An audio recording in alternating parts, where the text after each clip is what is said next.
So we are recording today again from Rachel's podcast. It's our first time back after 2 from weeks. my podcast. Oh shoot! I gotta start over.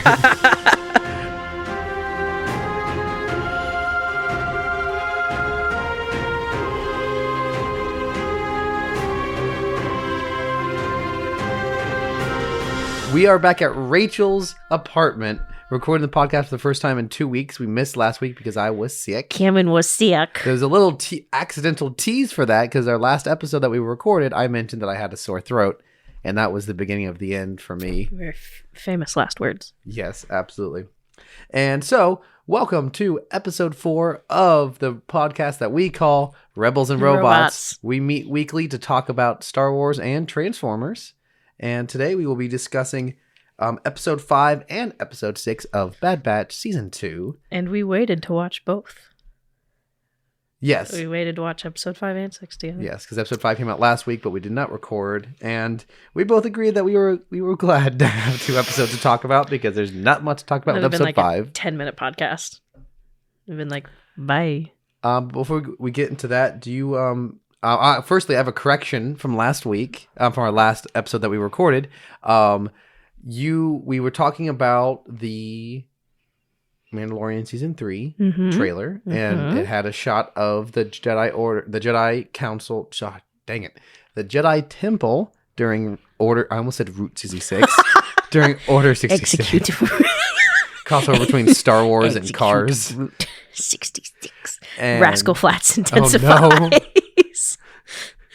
Anyways, and you mentioned that it might be reused footage from Boba Fett, and that really confused me at the time. And then you were saying you thought it was a Grogu flashback from Boba Fett season 1. Gosh, wow!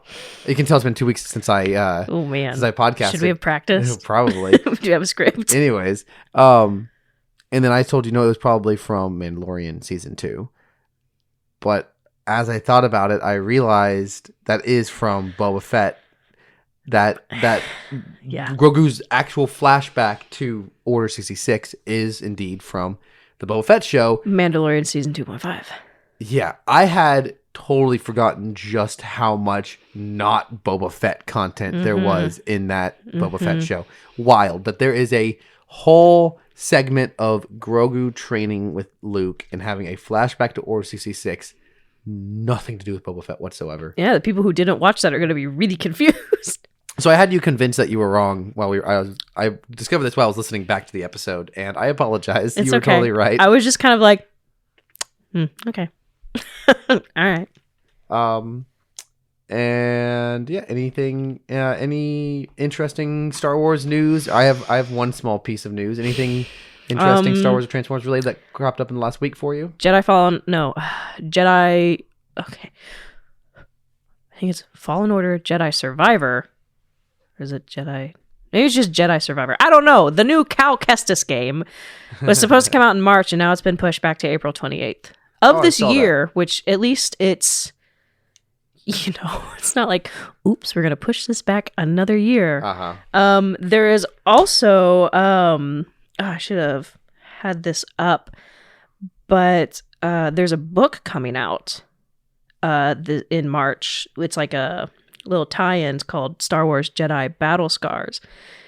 And let me pull up the cover so you can see it. But on it, we have a couple of recognizable characters like, Cal Kestis. Who is selling this on eBay used? It's not out yet, I don't think. What?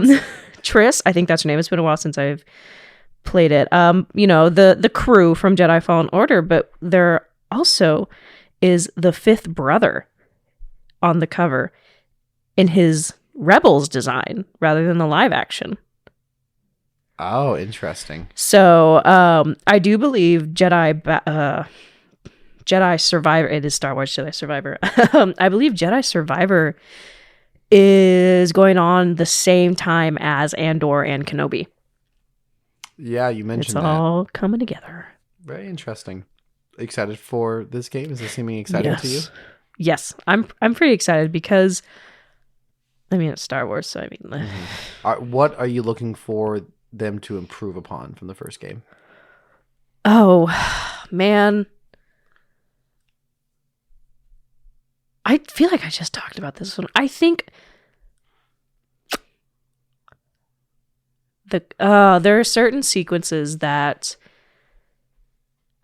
oh man, I really can't remember. I'm not a big combat game kind of person, except for the Batman games. I love them, but that's because I can button mash and it's okay. Yep. I think the combat was just kind of my biggest complaint about Jedi Fallen Order, and I do wish there's a little bit more open worldness of the worlds. Yeah. Granted, some of the maps were huge.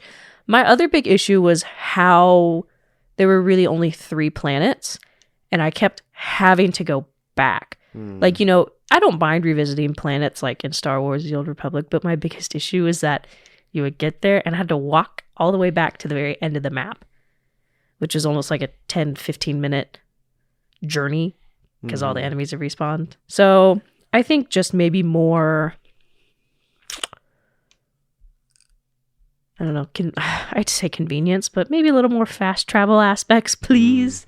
Some different fighting mechanics, because again, I am not big on having to do combo moves on my keyboard. They stress me out, and I just like to play with lightsabers like I have a baseball bat. Yeah, I totally get that. Well, interesting. Well, I hope it turns out pretty good. I look forward to you reporting back to us on that. We get to see older Cal Kestis. I have a very minor piece of news. Mostly it stuck out to me because it was on the Hollywood Reporter, which is like one of the top movie and culture reporter websites in the world. And the fact that they were reporting on a Star Wars toy was wild to me. I assume this is probably paid content from Disney, but nonetheless, I thought it was actually kind of cool. I'll turn it so you can see here. This is a Star Wars celebration. Oh, I'm getting some feedback from my laptop. That's interesting. Random banging. This Yes, is I saw this. from the Star Sick. Wars Celebration exclusive toy. It's a Darth Vader toy. It looks mostly just like Darth Vader, but it's inspired by the Revenge of the Jedi poster. For those who aren't familiar with, that was the original title for Episode 6. Before it was called Return of the Jedi, it was called Revenge of the Jedi. And they even sent out a movie poster with that title. And it's got a very red aesthetic where Darth Vader's helmet, the black is the negative space and the positive space is this speckled red. And so the toy has that look to it. The toy is tinted red, like speckled red. So it's very geeky, this piece of news. Are their lightsaber colors switched? I think they are. That's an interesting that you caught that. Yeah. The on the poster, Vader's lightsaber is blue and Luke's lightsaber is red. Very classically, Star Wars lightsabers are not properly colored on posters and in comic books and stuff during the 70s and 80s. My dad just texted me. I think I might be getting some feedback from your phone because it's on the cord. Yep. Oh. Oopsies. The Oopsies. signal that, like, I imagine the Wi-Fi signal going through the devices messes with the cord. Here, I'll move this cord out of your way. There was one thing I wanted to bring up. Mesa Windu, I think, tweeted about this. Oh, if I can TikTok find it. star? Is that who you're talking about? Yeah. Love him. Good guy. Gosh, I cannot remember. So basically, I'm trying to find the name. There's an author. Oh, let me see if I can find it.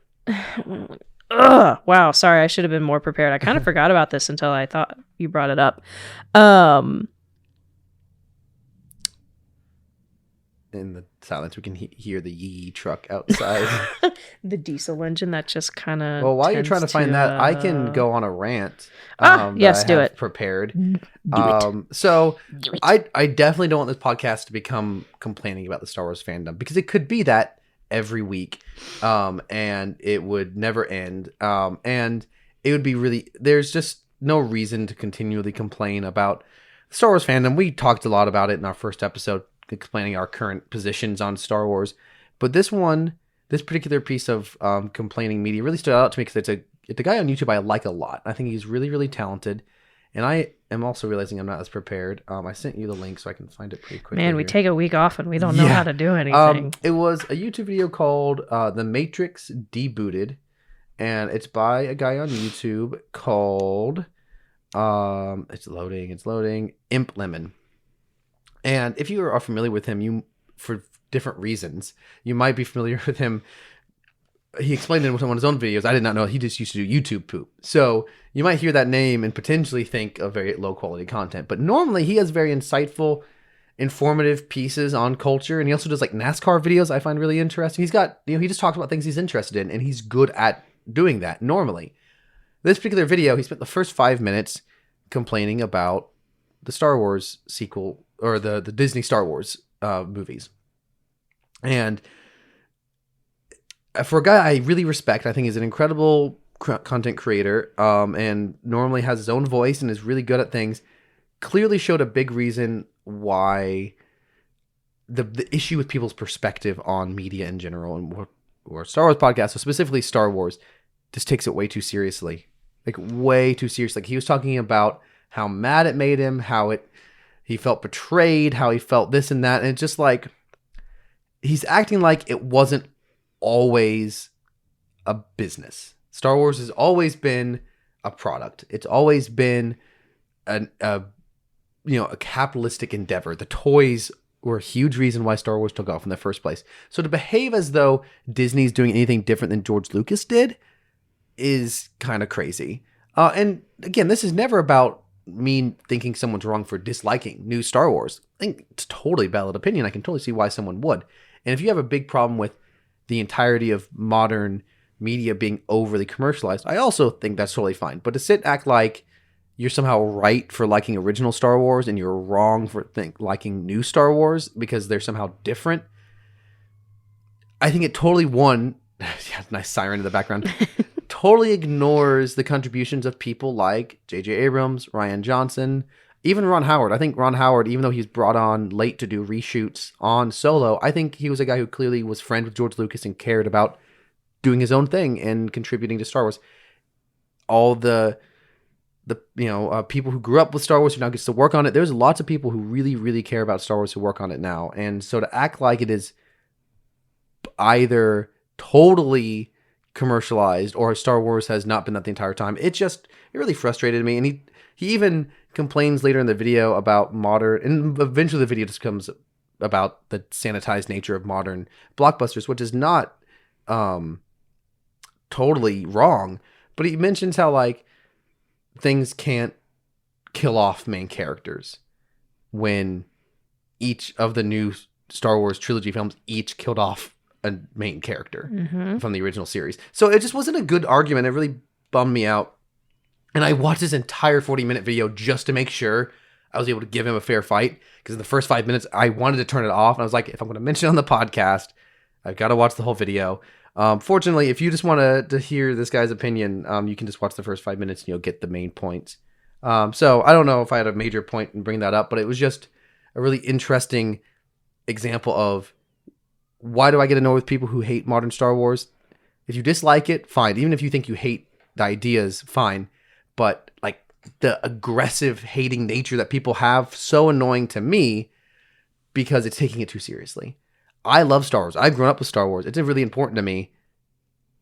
If I walked into a Star... And I remember being disappointed walking out of both 7 and 9 when I first saw them in the theater.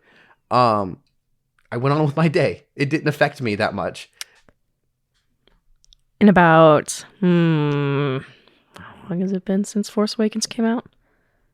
It's been over 7 years. Oh my gosh. Oh, I just feel really old. Anyways, and I give it another 7 years. And the sequels are going to be just as loved as the prequels are now.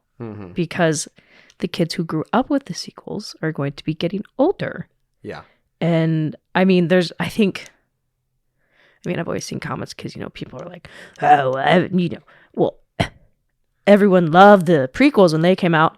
No, they didn't. Everyone hated the prequels. To be fair to Impleman, he did say he liked them when they came out because he was a kid. Exactly. And as he got older, he came to realize that they weren't good. But he does call them mediocre and not bad. And he acts like all 5 new Star Wars movies are totally garbage. Even Rogue One? Yeah, I was surprised. He didn't give any nuance to his opinion on Star Wars.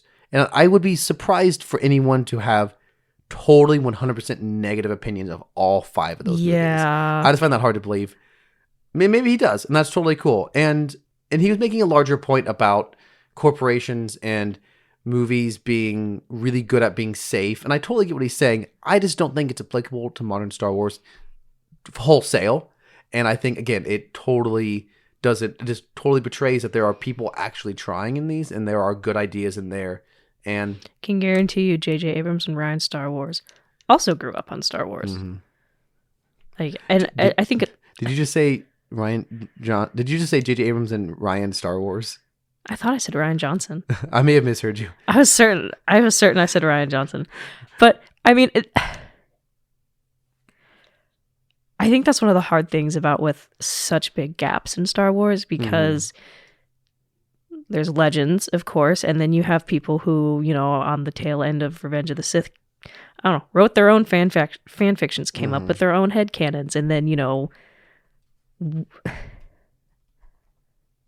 there are some people out there when those aren't legitimized. It's like, what, you would have made Star Wars a different way. Yeah.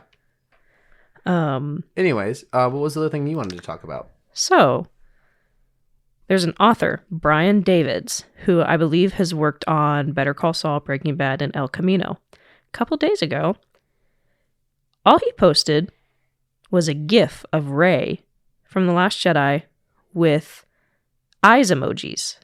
Like the big looking kind of to the side emojis. That is it. Huh. And I so... didn't hear about this. Here, I pulled it up. This is all he posted about it. Huh. And so people are thinking, hey, are we finally going to get post-sequel trilogy content? I would love that. Absolutely.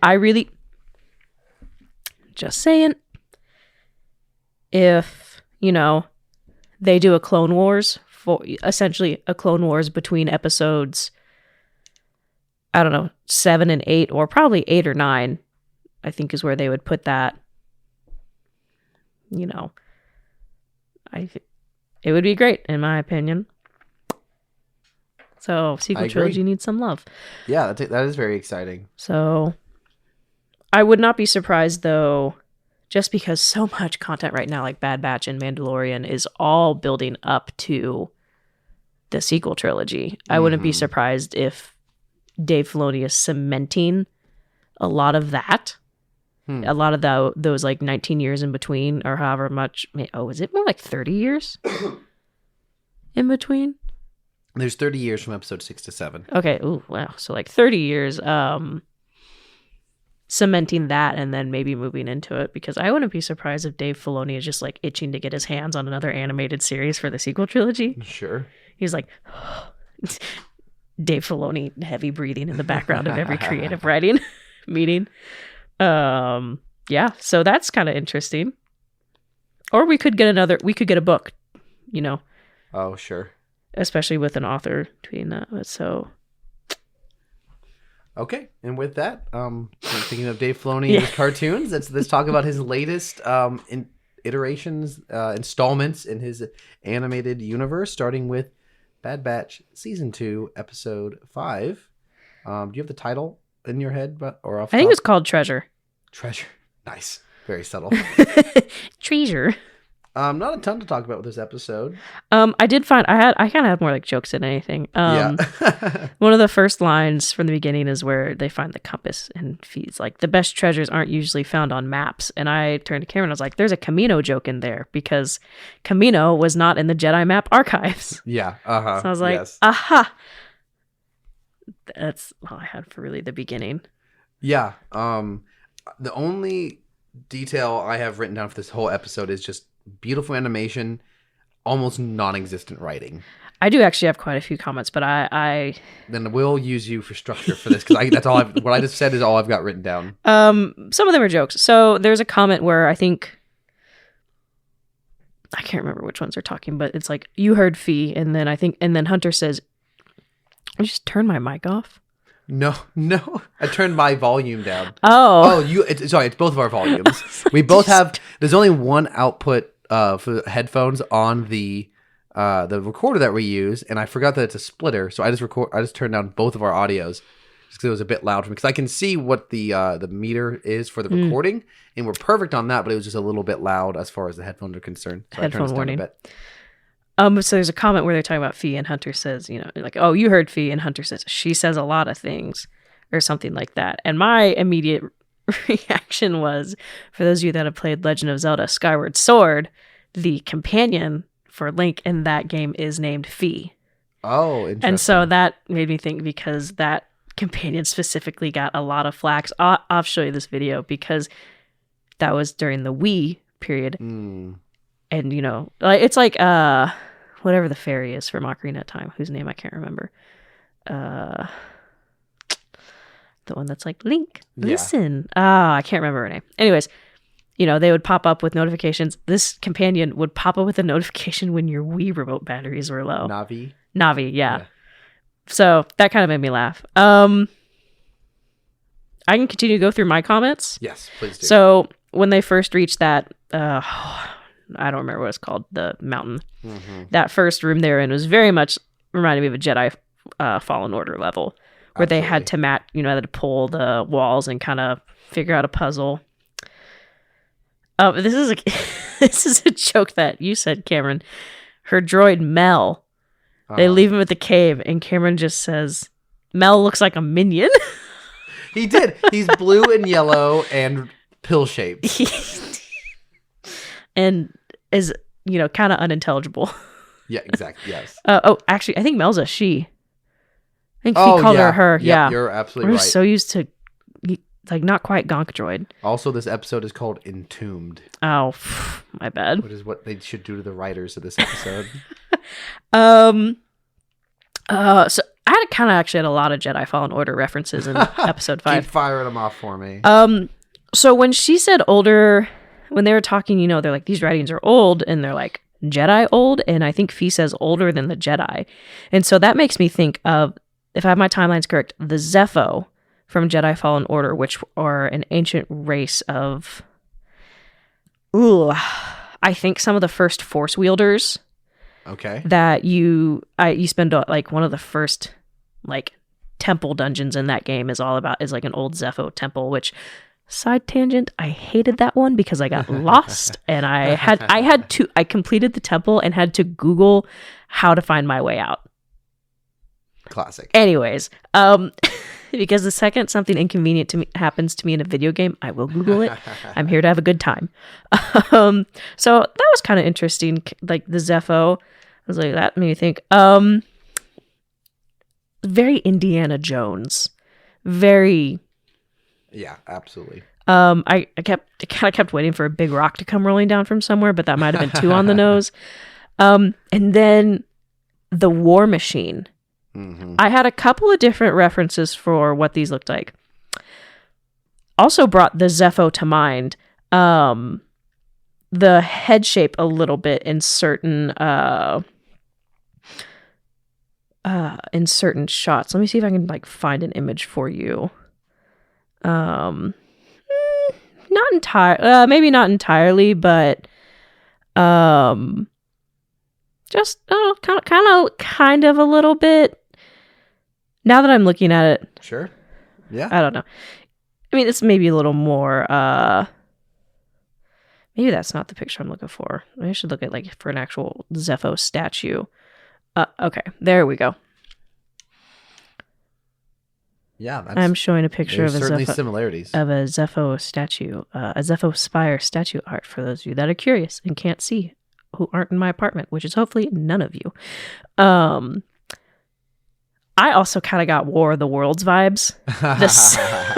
Instead of a tripod, though, it's a quad pod. Yeah, quadrupod. The inside of that mech beast also made me think of the Divine Beast temples in Breath of the Wild, which I told Cameron I was going to reference, but he wasn't going to understand it because he skipped through the dialogue in the first part of the game and then didn't play it anyways. For those of you that know, very similar mechanized giant robot ideas. And then I also thought when we got a good look at the legs, it looked like kind of like the Felucia beasts. Or is it Felucia? Felucia. So you're talking about the praying mantis looking things. Acklay, I think. Yeah. The thing that Obi-Wan fights in the arena in episode 2. Mm-hmm. Also the things that, if you played Battlefront 2, were very scary. Yes. Didn't have as many legs, but I think like the double jointed legs were kind of a little similar. Yeah, a little bit. Big thing on its head. Big thing on its head. Yeah, and it's certainly a very interestingly designed thing, and it's huge, like gigantic. Like, I guess that goes back to something I said about the first episode of this season, where I enjoyed the scale of the animation. That's probably the absolute best thing I have to say about this episode, is just like the immense scale of that moment of that giant creature robot coming out of the mountain is just. But now we get to the issue. It's firing at nothing, which is a metaphor for this episode. Nothing is happening. It was kind of funny because they landed, and I think, I don't know, one of the Bad Batch said, "This planet has been razed and burned," and they turn on the machine that has a nuke on its face, or a hyper beam.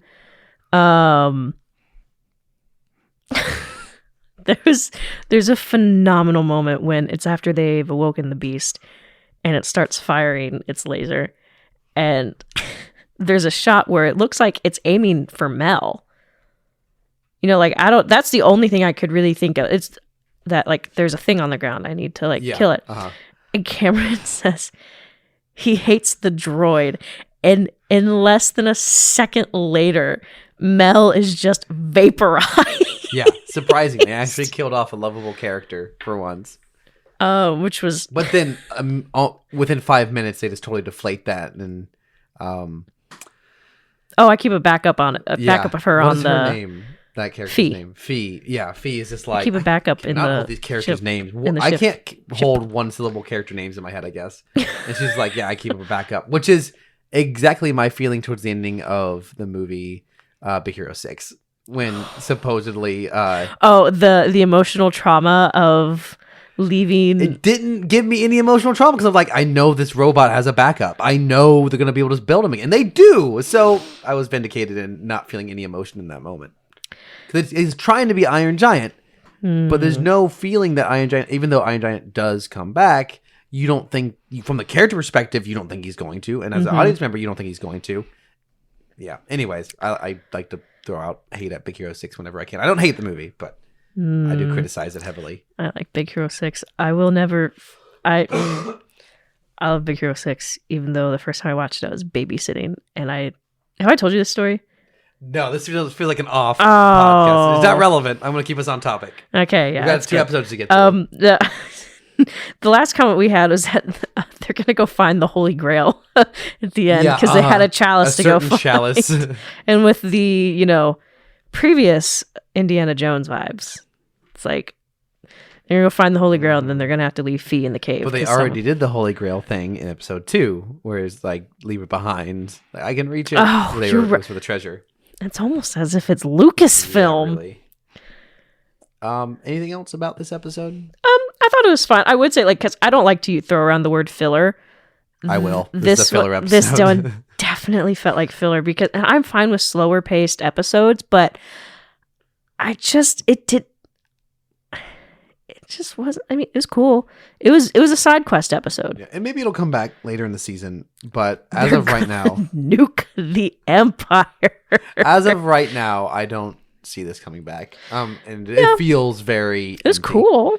It's the animators did an excellent job, but the writers, I guess, were also sick that week, and they just did whatever they want. Anyways, on to episode 6.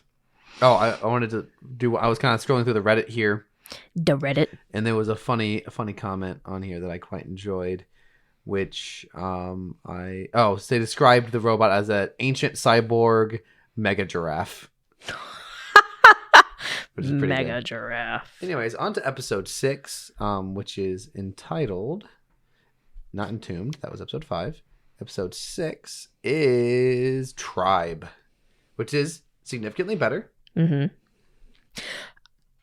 I was very excited for this one because I recognized the main titular character and then spoiled it for Cameron because I have forgotten he's only seen season 7 of the Clone Wars. I've seen like season 1 and 2. I apologize for that though because it's not a big deal. You spoiled it like 2 minutes before the show revealed it. And I think I had seen an image online. I was like, I already knew.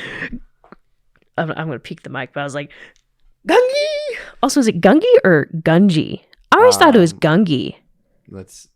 I saw it written down in the captions, but I'm not seeing it here in the credits. Gungi. Gungi. Gungi? I think that's dumb, but okay. Or Gungi. So it's Gungi. The first time we see, that's what I thought it was Gungi. So the first time we see him is, I think it's season. Well, it can't be season 6 because Ahsoka's not in season 6, right? I don't remember. I think it might be season 4 or 5 because Ahsoka takes a group of Jedi Padawans to go find their kyber crystals on Ilum, I believe. And so that's where we first see Gungi, and then they get like captured by Hondo, and there's banter and all that. But so glad to know that he survived Order 66. This poor traumatized baby. And now he's going to be sold into slavery when the Empire finds their tribe. You mean the Trandoshans? Yeah, or them, yeah. Anyways, so yeah, the Bad Batch are trying to do some sort of illegal trade with this robot gang. And they figure out that they're holding a Wookiee Jedi, and they help him get back to Kashyyyk and find that there are Trandoshans burning down the forest, working with the Empire, which is also more Jedi Fallen Order. Sure. This is Jedi Fallen Order time with Rachel tonight. D-Force, the Empire went in and just like really was like, there's a lot of resources on this planet and we're going to take all of it. So, yeah, lots of Jedi Fallen Order. Evil lizard men. And then, of course, we have the Trandoshans versus the Wookiees because Trandoshans take part specifically in Wookiee slavery. They are. I'm totally losing the word here. They crave their hair. They are envious of their hair. Yeah. They covet. That was what I was looking for. They covet their hair. Of course, we see that in Book of Boba Fett with I can't remember her name. The Wookiee bounty hunter has beef with the Trandoshans because that's right. I forgot about that. Yeah, that's a nice little piece of continuity. Trivia. Yeah. I have written down here that I hate how the Trandoshans look in the animated universe. The most famous Trandoshan is obviously Bosk from episode 5, one of the bounty hunters. And in animation style, and then we looked it up, that Sid, the woman who employs the Bad Batch, is a Trandoshan. I feel like which might come back later, now that the Bad Batch have fought these Trandoshans. It might come back the next time they see her. I feel like Sid got all of the Trandoshan budget because the Trandoshans in this episode just seemed untextured. Yeah. They seemed a little smooth. Does that make sense? Sometimes the animation team struggles to translate things from the live action into the animation style. This gave them really big foreheads. I'm trying to figure out why. I thought they looked too much like the old school Planet of the Apes. Yeah, they looked... Their big floppy mouths and... Yeah, anyways.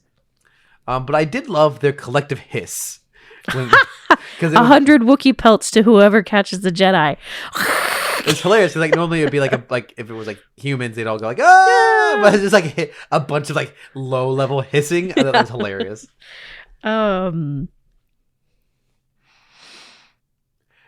So then they find the Wookiees. They do find the Wookiees, and they're all very nice and lovely as Wookiees normally are. And my favorite thing there was the gigantic bowcaster that one of them had. That was a huge. Big one. Yana was really cool, the leader. I would not be surprised if her poncho comes to Galaxy's Edge in a couple months. a Wookiee hoodie. A Wookiee hoodie. A Woody hoodie. Wookdee. A Wookdee. It was very stoner-esque. There was a really funny comment. I can't remember where it was, but it was in that time when they see because they're trying to, they don't remember it. He doesn't remember his tribe, which kind of plays into the fact that, the Jedi took babies. But Cameron, you said, who taught him how to speak? And I said, Gungi? And you went, and obviously that is who Cameron meant. Who taught Gungi how to speak Shrikian? Is that what it's called? Yeah, it was something like that. The Wookiee language. Yeah, the Wookiee language. And Cameron, he just paused and he goes, "No, Hunter." And I thought that was real. Okay, I thought that was funny. Yeah. I'm glad you liked my comment, because that would be another question. Is, I guess, the Bad Batch, how do they all develop such different accents and ways of talking?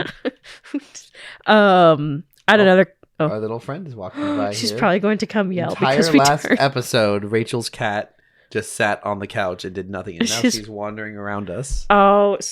She's gonna get a bite to eat. So if you hear some crunching in the background, it's her. She munch.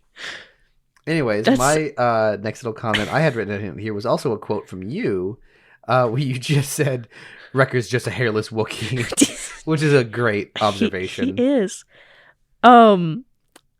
In that same scene, I noticed Echo was channeling his inner Ki-Adi-Mundi with his Wookiee support, because I think, what about the droid attack on the Wookiees? He was like, the Wookiees have been allies with the Republic, and I was like, all right. I also thought that your Wrecker is just a hairless Wookiee comment was especially funny because later on, he jumps down on one of the tanks and yells like a Wookiee, which I would not have caught, but you pointed out because it said it in the credits or the closed caption. It says Wrecker imitates Wookiee roar. There's so many Lorax memes you can make with the Wookiees in the trees.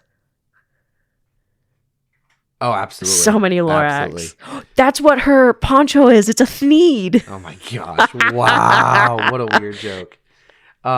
Anyways, so then towards the end of the episode, they've defeated the bad guy, which is a pretty cool fight. The Wookiee Jedi fighting the guy with the flamethrower and then cutting it in half, and the spiders drop in. And they take him up to get eaten. That's that's almost kind of levels with Tarzan, where the hunter gets like hung in the vines. Almost kind of same energy, but in reverse, where he goes up instead of falling down. Yeah, it's pretty dark. Yeah, it was a cool fight. And then they all escape, and they're like, "What are we gonna do about the fire? It's spreading faster than we expected." And one of them goes, "Call in the Wookiees," and you just go, "They're gonna use the Wookiees to put the fire out." Horrifying.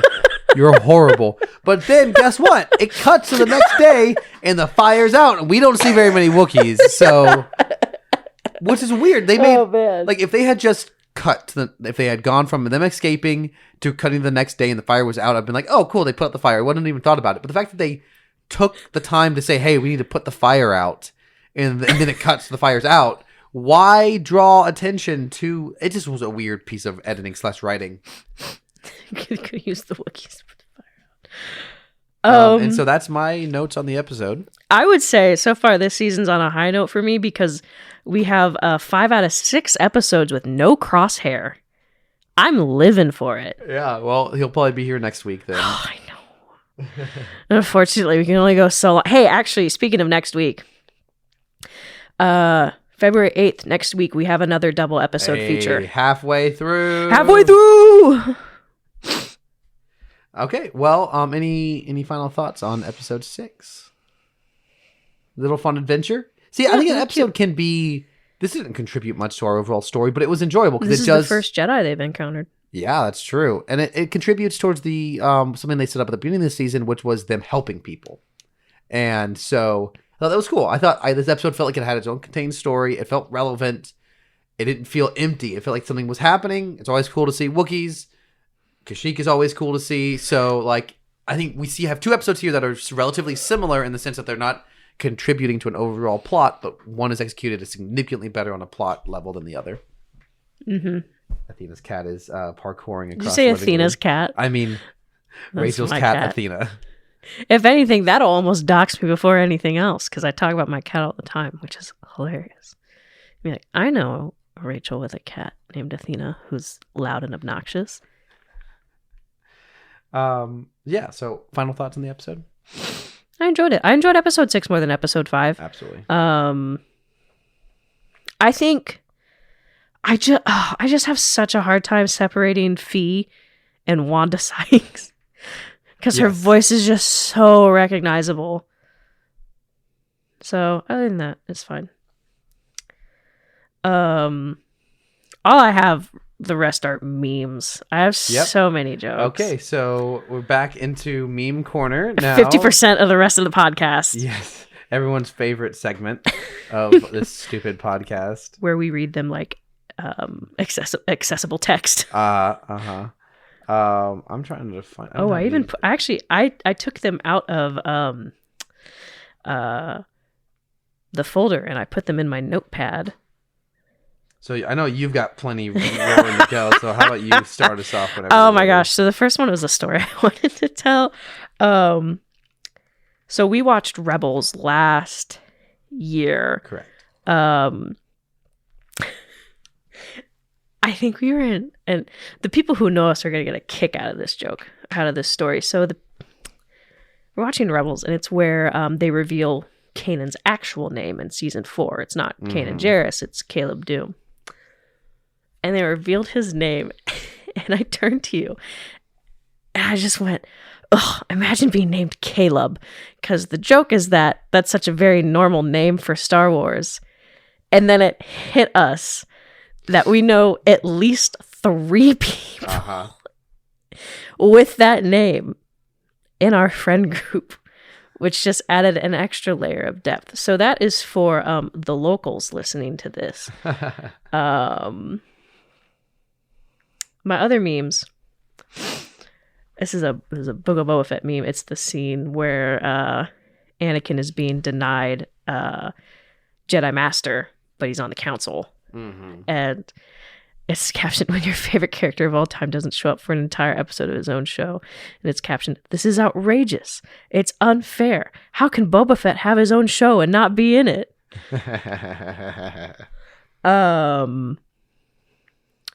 This is another Rebels meme where, so it's that YouTube format where it's the title of the video and it says 10 haunting photos taken moments before disaster. And it's the screenshot from Rebels season 3 where I didn't even say it. Sorry. Oh man, that was weird. It's the picture of Sabine handing the darksaber to Bo-Katan. That's great. I love it.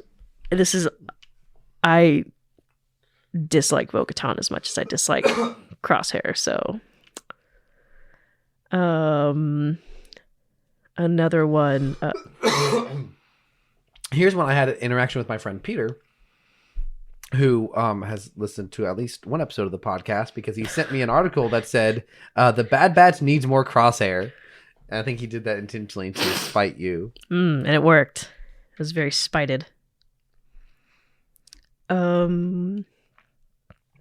This one is that screenshot of Revenge of the Sith when Darth Vader wakes up and he's like, "Where is Padme? Is she safe?" And it's just captioned, "Where is Boba? Is he safe? Is he all right?" And that's one of my favorite meme trends that I see pop up every time there's a new Star Wars show, because we saw one with Kino from Andor. It's funny. That's great. I've got one that I sent you, which is it's got a photo of Palpatine in the Senate chamber, and it says Chancellor Palpatine giving a speech ending democracy as we know it. And then it's a very nicely photoshopped image of James Franco's Harry Osborn from Spider-Man 3 looking down from, the meme of him looking down at Peter Parker, and it says, "Me not paying attention because I just noticed the aliens from E.T." Which is, I love, because every single time there's a Senate scene, I'm always on the look. I'm looking at all the different aliens and totally distracted from the plot. This was a screenshot of Twitter. Well, it's a screenshot I took of TikTok of a screenshot from Twitter. And it says, it's got a picture of Darth Maul and General Grievous. And it says, "Would you rather be trapped in a mall, like MALL, like a shopping mall, for 24 hours with Darth Maul or General Grievous?" And someone just responded, "Are they like mad at me or just at the mall too?" And the casualness was just really funny to me. That's great. And interject a little bit of Transformers content into this episode. You sent me a TikTok, which says, when you're on top of a mountain feeding cattle and look over, and it's just video of these rolling gorgeous hills, and suddenly a modern VW bug just rolls up out of nowhere And you texted to me with Transformers G1 vibes, and I thought that was hilarious. I'm glad you enjoyed that. I have more Star Wars stuff. I got some Transformers stuff. I sent this as a TikTok to you. It's titled "Plain Life is a Highway in Extremely Inappropriate Moments." And it's to the scene of Revenge of the Sith where Anakin walks into the youngling Jedi training room, and the kid comes out. He's like, "Master Skywalker, there's too many of them. What are we going to do?" And Anakin just stares him down, and he and the guy who's stitching the TikTok has a bass in his lap, or an electric guitar, and as soon as Anakin lights his lightsaber, he starts the riff into Rascal Flatts' "Life is a Highway." That's so good. I remember, yeah, you did send that to me. Good. So good. Another bit of Transformers content. This is not a meme as much as it is a running joke between you and I, and you sent me something in reference to it this week. And I wanted to explain it because I have a feeling it'll come up again at some time. You just sent me the notorious image of... Okay, you have to tell me this gentleman's name because I actually don't remember his name.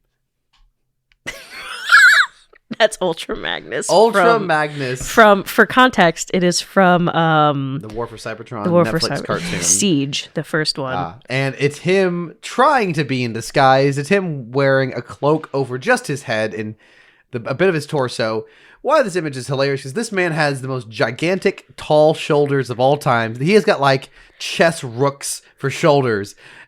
Clearly not a disguise. And then you sent me after that an image of Thor from Thor Ragnarok when he like disguises himself just by barely putting a piece of fabric over his face. And it's just the same energy. And I feel like this is going to come up again at some point. So I wanted to explain this in joke. Oh yeah. I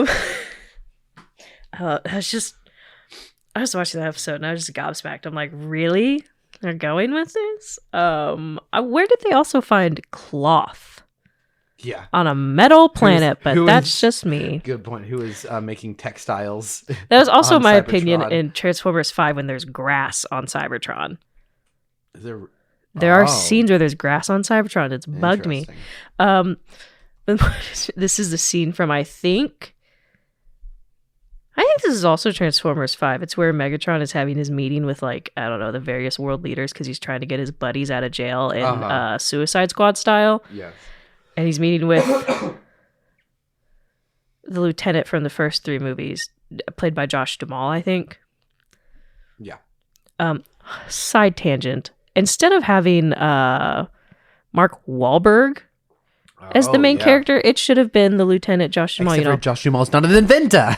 He's not an inventor. He's not an inventor for a living. Yeah, but he's way easier to look at. Because he was also in the first movies. Anyway, side tangent. It's the scene where Duhamel is like, "What do you really want, Megatron?" And it's captioned, "What everyone wants, human." And it's captioned, "To see Brendan Fraser find lasting happiness." That's great. That was good. That's a very you meme. Thank you. It was I thought of something anyways, that reminds me of something for later. I saw a tweet from Star Wars Holocron that said Ahsoka defeated a darksaber wielding Pre-Vizsla in the Clone Wars. According to the rules established in The Mandalorian, does this make her the rightful ruler of Mandalore? I don't know, does it? No. I still say one of my favorite jokes that I made was I sent you a picture of Pre-Vizsla and I sent you a picture of when Maul killed Pre-Vizsla and I just captioned it post-Vizsla. That's so good. I thought that was good. I think I'm pretty funny. You are funny. So this was a clip that I found, and I sent it to you, and I sent it with the caption "Us podcasting." Oh, it. A meme here that I put in my stack and I've lost. But man, does it say it all? Can't find it now. I've got it. So that's our best friend, Alex Jones. No, stop that! No, And that no no. So reflects this segment. I'm gonna play it again. A meme here that I put in my stack and I've lost. But man, does it say it all? Love that. So, oh my gosh. For context, I'm so happy I found that. For context, we are not friends with Alex Jones and do not condone the things he says, but the meme joke No, he's a cold, funny. chill guy. Totally normal. Stop it. Stop it. He knows what's going on. No, stop it. I'm trying to prevent us from having our lives ruined. Anyways, we're going to move on from Alex Jones. Here's a meme that I made. So for those, if you've been on the internet, at least in the past 10 years once, you've probably seen this reaction of guys like sitting on a couch, like straight-faced, and then in the next image, they're like pointing towards the TV. Mm-hmm. They're reacting, if I remember correctly, they're reacting to the Twilight Princess trailer for coming to the Wii U. Anyways, so I made my own meme of where they're like sitting still, unimpressed, and I captioned it Mandalorian Season 3 trailer. And then the image where they're all hyped, I put Babu Freak appearance. That's so good. So good. So true. Absolutely true. I lost it. I did not expect it. We were like, Mandalorian Season 3. And then Babu Freak, and we, in a chorus, went, hey! Because that's what you do when you see Babu Freak. I have another one. It's from Attack of the Clones, where Obi-Wan and Anakin are all chained up in the Geonosian Coliseum. And it's captioned as Obi-Wan saying, you see that bounty hunter up there next to Count Dooku? Anakin says, yes, what about him? Obi-Wan replies, he's the host for the clone army. Prompting a response from Anakin, meaning the clone army is really on Dooku's side and can't be trusted. And then the next image is written and directed by George Lucas. Like the credits. Sorry, I was looking at a meme. Oh my Give it to me one more time. gosh. Sorry to our listeners who have to hear this again. So we got Anakin, Padme, and Obi-Wan chained up in the Geonosian Coliseum. Yes. And so they're kind of hanging out there. And so Obi-Wan says to Anakin, see that bounty hunter up there next to Count Dooku, Jango Fett. Mm-hmm. Anakin says, yes, what about him? And Obi-Wan says, he's the host for the clone army. To which Anakin says, meaning the clone army is really on Dooku's side and can't be trusted. And then it has the pop-up credit written and directed by George Lucas. Yep, very good. Okay, so here's one we need sound for again. So it says... Man, we're playing audio memes now? It says Luke mourning the loss of his redeemed father.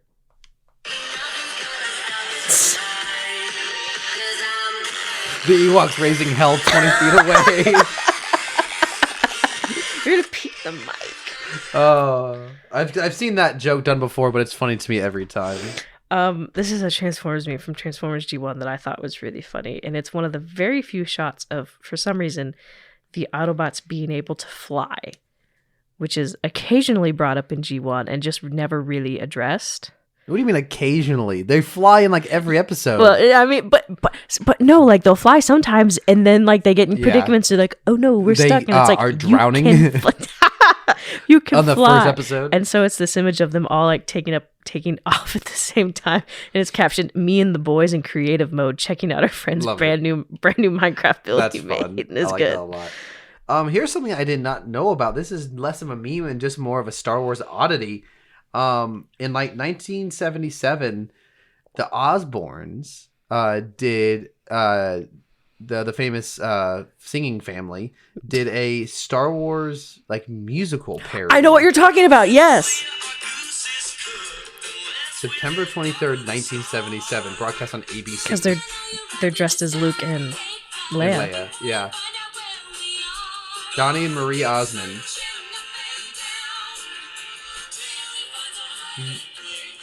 Weirdly enough, that piece of that clip there has higher production value than the Star Wars Holiday Special somehow. Low hanging fruit. So look that up. I don't exactly know 100% what it's called, but if you just type in Osmond's Star Wars musical, it'll come up. This was something I wanted to talk about. I sent you a TikTok earlier about how sometimes a lot of criticism about recent Star Wars shows is when there's a slower paced episode, people could talk about like, this is filler. There are certain filler episodes. Yeah. Not all the time. Like a slower paced episode doesn't necessarily mean filler. But anyways, this girl commented, she said, I don't know. She's like, imagine if the Clone Wars came out today and we had to wait a week during the arcs. And she's like, can you imagine waiting a week just for another droid arc episode? She's like, I wouldn't be able to do it. And I think that's kind of interesting because that is actually one of my, not criticisms, but that is why I prefer, well, I just love Rebels. Mm-hmm. But that was like one of the things that kind of like bogged down Clone Wars for me, is because if the arc was good, it was good. Mm-hmm. If it was bad, it was bad. And it wasn't like, I mean, if there are goofy episodes in Rebels. I mean, it's for a younger audience. I still loved it, but I could clean my apartment for 20 minutes and just listen to it in the background, versus like if it was a rough arc in Clone Wars, a rough arc in Clone Wars, I had to sit, it was like an hour. And I know, and everyone talks about the droid arc. Like, it's just, that was really rough. I also really didn't like any arcs with Jar Jar in them. Mm-hmm.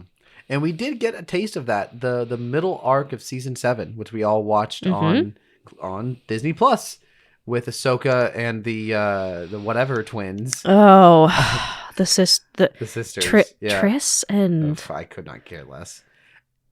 It was unfortunate. Unfortunately, we did get another immediate arc with Ahsoka, because if that had been the only Ahsoka arc in the final season, that would have been a bummer. So we get to experience it then, of 4 straight episodes that were just whatever. I think also what really hurt was that, I mean, you know, between seasons 6 and 7, Disney bought Star Wars. Yeah. So there's a lot of things that changed, but I think one of the things that, you know, they had to cut it down, that a lot of people were looking forward to was an arc between Anakin and Obi-Wan. Yes. After, I don't know, sometime like during Revenge of the Sith, or I think. Well, it could have been during Revenge of the Sith. No, maybe not during. Or like right before, when they're out in the sieges and all that. So I think a lot of people were really looking forward to seeing that, because especially, I think, you know, one of the things they kind of talked. I have to look it up because I can't remember. It wasn't Well, I'll fill this time just by saying that you did see that briefly in season 7. There is a bit of a segment where we see Obi-Wan and Anakin doing some fighting. So you did get some of them during season 7. But season 7 was very clearly set up to, 1, set up Bad Batch, and 2, close out Ahsoka's Clone Wars narrative. Mm-hmm. Okay, so one of the things that we missed, there's a couple, I'll glance through them all. The one art I'm talking about would have been Crystal Crisis on Utapau. So it was an arc between Anakin and Obi-Wan journeying there to investigate the death of a Jedi Master. It's where they discover General Grievous and the Separatist forces to attempt to acquire a giant kyber crystal for future use.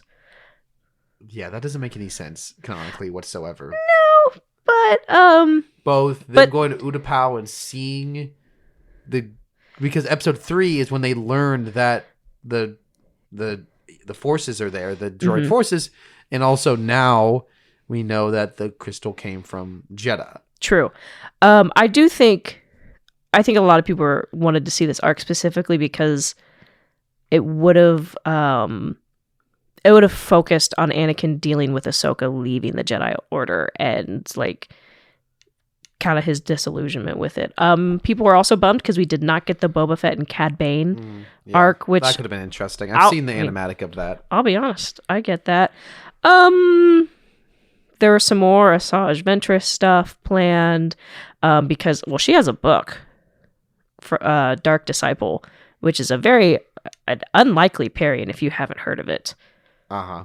Yeah, have you heard of it? I've not. Do you want me to tell you who the book center's about? Yes. Asajj Ventress and Quinlan Voss. Oh, team up. Spoiler? I don't know. Sorry. I mean, the book's been out for a while.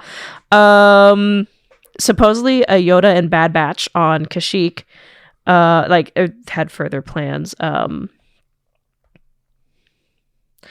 more Maul stuff. This one sounds not very fun. Rex and R2-D2 stranded. No. Yeah, no. See, that's why television shows need to have a conclusive ending, because they will just keep going on telling the same unnecessary stories forever and ever. Supposedly more stuff about Ahsoka's origin, which we kind of got a little bit of in Tales of the Jedi. Yuzon Vong abduction, which is their major antagonists in Legends, so that would have been their introduction to canon. But I'm not surprised that they were not. I'm not surprised that they weren't in it, because that's a lot. A return to Mon Cala. Ooh. That that would have been rough. Ultimately, I think we can just sum this up by saying Yeah. we're glad most of these stories got cut. There's a reason we never saw these in Clone Cameron's Wars. side-eyeing me like, stop reading. We don't need to read this. Stop reading Do you have any more the clone IGN memes article. you want to share? No, I don't have any more. All right, we're memes. out of memes. But I wanted to talk about that because I think she had a point that if Clone Wars is coming out now, Absolutely. I mean, with enough of the vitriol that some Star Wars gets, imagine you wait for the new arc and it's the Jar Jar and Mace Windu arc. It's really easy to look back at something, look at the whole of it, and kind of idealize it. But then, to know what it would have actually been like, people definitely double standard stuff that they already like versus stuff that's coming out now. And then you have Rebels. And then you got Bad Batch, given uneven quality. But we're having fun watching it. At least I was watching this episode thinking, man, I'm really glad this treasure hunting thing is not 4 episodes long, and instead it's 1 episode. Yeah. So thankful for that. And then in a month we'll get Mandalorian too. So we get to do Mando and Bad Batch. Looking forward to it. All right, well, that brings us to the end of episode 4 of this podcast. Very exciting. Good stuff. With Thanks a new for logo. Listening. I wasn't going to mention it in case you didn't get it finished. Oh, well, no, it's going to be finished. It's going to be finished. We'll talk about that real fast. This week, I threw it over to Rachel to design us a more detailed, interesting, eye-catching logo, and she nailed it. She did it real fast. She did it while she was in a meeting. Stop that. And it looks really, really great. So I guess it's a good time to credit. Our intro and outro music is done by Caleb Jacoby, and all of our art is designed by our very own Rachel. I'm not going to say your last name because I said it by accident last time, and apparently we're keeping this secret. Sorry to anyone. When I was listening back to it, I realized I had it a bit too loud. So apologize to anyone who hears. And I'll also apologize for the audio quality of this episode. Not necessarily the audio quality, but me hacking and coughing and my cat eating her food in the background. And yee trucks outside and alarms, or not alarms, but sirens. So there's a lot going on in this episode. So hopefully you enjoyed this ASMR of hanging out in Rachel's apartment. With the lack of water fountain for the cat. Yes, well, we took that off, thankfully. This is Rachel and Cameron signing off, saying, hold on, I got a meme here. I can't find it, but it says everything. Also, and we do not endorse Alex Jones. I don't know what you're talking about. No, we do not. Good night, everyone. Good night.